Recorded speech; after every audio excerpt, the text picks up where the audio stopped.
ಬೂತಲ್ಲಿ ಅವನಿಗೆ ಹಿಡ್ತಾ ಇದೆ ಅಂತೇಳಿ ನಾವು ಅನ್ಕೋಬೋದು.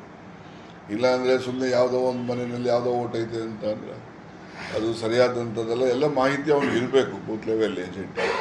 ಈ ಓಟ್ ಚೋರಿ ಇದರಲ್ಲಿ ಅದು ಜಾಗೃತಿ ನಮ್ಮಲ್ಲೂ ಕೂಡ ಬರ್ತಾ ಇದೆ. ಅದನ್ನು ವೆಲ್ಕಮ್ ಇಟ್ ಅಂತ ಹೇಳಿ ಅವತ್ತು ಹೇಳಿದ್ದೀನಿ, ಇವತ್ತು ಹೇಳ್ತಾ ಇದ್ದೀನಿ.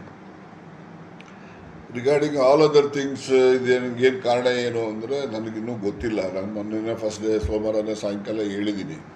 ಇದೆಲ್ಲ ಅಸೆಂಬ್ಲಿ ಕಳೆದ ಮೇಲೆ ನಾನು ದೆಹಲಿಗೆ ಹೋಗಿ ಎಲ್ಲರೂ ಭೇಟಿ ಮಾಡಿ ನಾನು ಏನಿದೆ ವಿಚಾರ ಏನು ಅಂತೇಳಿ ತಿಳಿದ ಮೇಲೆ ನಾನು ಕಾರಣ ಏನು ಅನ್ನೋದನ್ನು ನನಗೆ ಗೊತ್ತಾಗ್ತದೆ. ಅಲ್ಲಿವರೆಗೂ ನನಗೂ ಕೂಡ ಏನು ಕಾರಣ ಗೊತ್ತಾಗೋದಿಲ್ಲ. ಈ ಥರ ಎಲ್ಲ ಇದೆ. ಬಟ್ ನನಗೇನು ಅಧಿಕಾರ ಹೋದ ಕ್ಷಣಕ್ಕೆ ನನಗೇನು ಬೇಸರನೂ ಇಲ್ಲ, ಏನೂ ಇಲ್ಲ. ನಮಗೆ ಈಗ ರಾಜ್ಯ ಮಟ್ಟದಲ್ಲಿ ಸಿದ್ದರಾಮಯ್ಯನವರು ಅವರ ಆಡಳಿತ ಮತ್ತು ಅವರು ಬಡವ ಪರವಾಗಿ ಕೆಲಸ ಮಾಡೋದ್ರಿಂದ ಅವ್ರಿಗೆ ಜನರ ಆಶೀರ್ವಾದ ಇದೆ ಅಂತೇಳಿ ಸರ್ಕಾರ ಬಂದಿರತಕ್ಕಂಥದ್ದು. ಹಾಗೆ ರಾಷ್ಟ್ರ ಮಟ್ಟದಲ್ಲೂ ಕೂಡ ಇನ್ನೊಂದು 20 ಸೀಟು ಜಾಸ್ತಿ ಬಂದಿದೆ ಲೋಕಸಭೆಗೆ, ಇಂಡಿಯಾ ಒಕ್ಕೂಟಕ್ಕೆ. ಪ್ರಧಾನಮಂತ್ರಿ ರಾಹುಲ್ ಗಾಂಧಿನೇ ಆಗ್ತಾಯಿದ್ರು.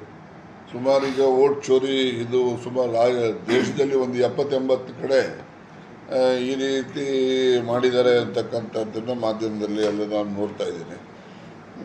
ಇದು ಈಗ 70-80 ಕಡೆ ಮಾಡದೇ ಇದ್ದಿದ್ರೆ 20 ಸೀಟ್ ಇಂಡಿಯಾ ಒಕ್ಕೂಟಕ್ಕೆ ಜಾಸ್ತಿ ಬಂದಿದ್ರೆ ಮೋದಿ ಪ್ರಧಾನಮಂತ್ರಿ ಆಗ್ತಾ ಇರಲಿಲ್ಲ.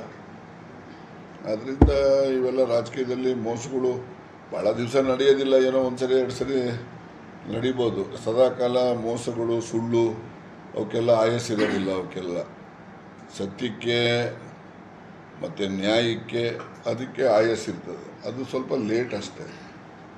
ಅದಕ್ಕೋಸ್ಕರ ರಾಜಕಾರಣದಲ್ಲಿ ನನಗೇನು ಏಳು ಬೀಳು ಇವೆಲ್ಲ ಏನೂ ಹೊಸದಲ್ಲ. 84, 94, 2004 ಮೊನ್ನೆ ದೇವೇಗೌಡರು ಚುನಾವಣೆ ಯಾವ ವರ್ಷಪ್ಪ ಆಗಿದ್ದದು? 19. ಅಲ್ಲಿಗೆ 2019 ಇವೆಲ್ಲವೂ ಕೂಡ ನನಗೆ ರಾಜಕೀಯದಲ್ಲಿ ವ್ಯತ್ಯಾಸಗಳು ಬಂದಂಥ ದಿನಗಳು ಅವೆಲ್ಲ. ಅದಕ್ಕೆ ಆ ವ್ಯತ್ಯಾಸ ಏನೇ ಬಂದರೂ ಕೂಡ ಜನರ ಆಶೀರ್ವಾದ ಇರೋ ತನಕ ನಾನು ಅದನ್ನು ನಿಭಾಯಿಸಲಿಕ್ಕೆ ಸಾಧ್ಯ ಆಗುತ್ತೆ. ಜನರ ಆಶೀರ್ವಾದ, ಜನರ ಬೆಂಬಲ ಇದ್ದರೆ ಎಂಥ ಸಂಗತಿ, ಎಂಥ ಪರಿಸ್ಥಿತಿ ಬಂದರೂ ಕೂಡ ನಿಭಾಯಿಸಲಿಕ್ಕೆ ಸಾಧ್ಯ ಆಗುತ್ತೆ. ಈಗ ನನಗೆ 94 ಟಿಕೆಟ್, ನನಗೆ 78 ನಿಂತ್ಕೊಳ್ಳೋಕ್ಕೆ ಅವಕಾಶ ಇದ್ದರೂ ನಾನು ನಿಂತ್ಕೊಳ್ಳಲಿಲ್ಲ, ಬೇಡ ಅಂತ. 83ಗೆ ಆವಾಗ ಒಂಥರ ಆಯಿತು, ನಾನು ಟಿಕೆಟೇ ಕೇಳೋಕ್ಕೆ ಹೋಗಲಿಲ್ಲ. 89ಗೆ ಇನ್ನೊಬ್ಬರು ಅಧ್ಯಕ್ಷರು ಬಂದರು, ಅವ್ರಿಗೂ ನಮಗೂ 69ಇಂದನೂ ಅವ್ರಿಗೂ ನಮಗೂ ಅಷ್ಟೊಂದು ವಿಶ್ವಾಸ ಇರಲಿಲ್ಲ. ಆಗಲೂ ನಾನು ಟಿಕೆಟ್ ಕೇಳೋಕ್ಕೆ ಹೋಗಲಿಲ್ಲ. 94ಗೆ ಕೇಳಿದೆ ಸೀಟು, ತುಮಕೂರುಗಾರ ಕೊಡಿ, ಬೆಳ್ಳಾವಿಗಾರು ಕೊಡಿ ಅಂತ. ಕೊಡಲಿಲ್ಲ. ಆಗ ನಾನು ತುಮಕೂರಿಗೆ ಇಂಡಿಪೆಂಡೆಂಟ್ ನಿಂತಾಗ 26,000 ಓಟ್ ಹಾಕ್ಬಿಟ್ಟು, ನನಗೆ ಗೊತ್ತಿಲ್ಲ ನಾನು ಅಷ್ಟೊಂದು ಓಟ್ ಬರ್ತವೇನೋ, ಒಂದು 10,000 ಬರ್ತವೆ ಅಂತ ಅಂದ್ಕೊಂಡಿದ್ದೆ, ಬರ್ಬೋದು ಅಂತ. ನಾನು ಕ್ಯಾಂಪೇನು ಮಾಡೋಕ್ಕೆ ಹೋಗಲಿಲ್ಲ.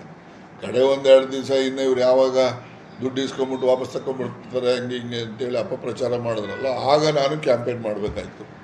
ಯಾಕೆಂದರೆ ಆರೋಪಕ್ಕೆ ಒಳಗಾಗಬಾರ್ದು ಅಂತ ಕ್ಯಾಂಪೇನ್ ಮಾಡಿದೆ. ಒಂದು 4 ದಿವಸ ಒಂದು 26,000 ಓಟ್ ಹಾಕಿದ್ರು. ನಾನು ಮೊದಲಿಂದನೇ ಪ್ರಾರಂಭ ಮಾಡಿ ಚುನಾವಣೆ ಮಾಡಿ ನಾನು ಆ ವರ್ಷನೇ ಇಂಡಿಪೆಂಡೆಂಟ್ ತುಮಕೂರು ಸಿಟಿಲಿ MLA ಇರ್ತೀನಿ. ನಾನು 26, ಲಕ್ಷ್ಮೀ ನರಸಿಂಹಯ್ಯನವರು 27, 29 ಶಫಿ ಅಹಮದ್, 32 ಶಿವಣ್ಣ.